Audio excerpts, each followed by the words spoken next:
Bharatiya Janata party ने नारों में तो बहुत अच्छा कहा, ईज ऑफ डूइंग बिजनेस।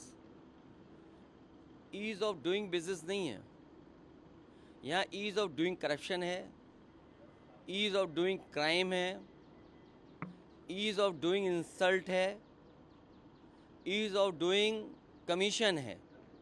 कितने में ईज ऑफ डूइंग बताऊं आपको। इन्होंने कारोबार रोका है, अपने लोगों को लाभ देने के चक्कर में न केवल प्रदेश का बल्कि भारत का कारोबार उद्योग ठप हो गया है। नोटबंदी के बाद न केवल बैंकें डूबी हैं, उसके बाद जीएसटी जिस तरह लागू की है और जिस तरीके से ई कॉमर्स चल रहा है, हमारे छोटे व्यापारी, छोटे दुकानदार बर्बाद हो रहे हैं। इसलिए भारतीय जनता पार्टी ने अपनी जेबें भरने के लिए तो पॉलिसी बनाई, लेकिन देश का कारोबार बढ़े, प्रदेश का उद्योग कारोबार बढ़े, उसके लिए कोई बड़ा काम नहीं किया। रामनवमी से पहले सीएम योगी का निर्देश आया है कि 500 मीटर के रेडियस में धार्मिक स्थलों के कोई भी मीट मटन की दुकान नहीं खुलेगी। साथ में रामनवमी का रामचरितमानस का पाठ होगा 6 और 5 को। देखिए, मैं अपने पत्रकार साथियों से कहना चाहता हूँ, हालांकि इन्वेस्टमेंट ज़मीन पर नहीं आया है, किसी न किसी माध्यम से भारतीय जनता पार्टी ने आपके चैनलों पे इन्वेस्टमेंट ला दिया है, आपके चैनलों पे इन्वेस्टमेंट आ गया है।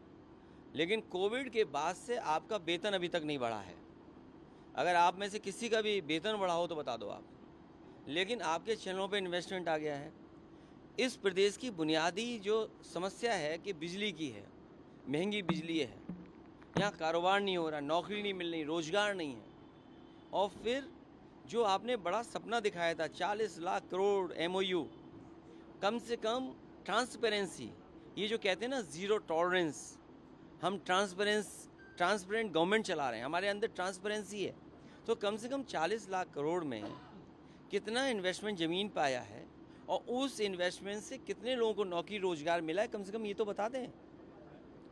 इसलिए इस सरकार की जो नीयत है, जो मंशा है, जो उनका फोकस है, जो उनकी स्ट्रेटजी है, वो ये है कि बुनियादी सवाल न पूछे जाएं, बुनियादी सवालों पर चर्चा ना हो।